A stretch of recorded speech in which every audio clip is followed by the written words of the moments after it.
తలుపు దగ్గర ఇటుక రాయి తీసుకుని నా దగ్గరకు వచ్చారు. నా దగ్గరకు వచ్చి నా దగ్గర కూర్చుని ఆ ఇటుక రాయి పెట్టి నా గుండెల మీద కొట్టడం ప్రారంభించారు. ఎప్పుడైతే ఇటుక రాయి పెట్టి గుండెల మీద కుదుతున్నారో పైన చర్మం మొత్తం పగిలిపోయి రక్తం కారిపోతుంది. 10 దెబ్బల వరకు భయంకరమైన బాధ, తట్టుకోలేనంత బాధ. విపరీతంగా వచ్చేసి చర్మం అంతా పగిలిపోతుంది, రక్తం కారిపోతుంది. విరిగి ఎలా పడిపోతుందో అలా నేను బోర్లాగా పడిపోయాను. ఎప్పుడైతే నేను బోర్లాగా పడిపోయానో ఆయనకి ఎంత బలం ఉంది, అంత బలంతో ఒకే ఒక్క దెబ్బ వేశారంటే అది వేడి పెన్ను పోసుకు అడ్డంగా దిగిపోయింది గోడలు.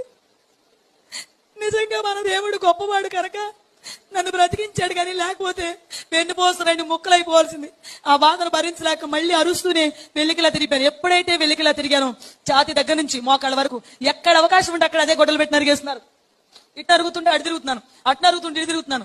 అనుకోకుండా ఒక గొడ్డల దెబ్బ వచ్చి కరెక్ట్ గా నా ఎడమ వైపున ఉన్న మోకాల్లో దిగిపోయిందండి గొడ్డలి.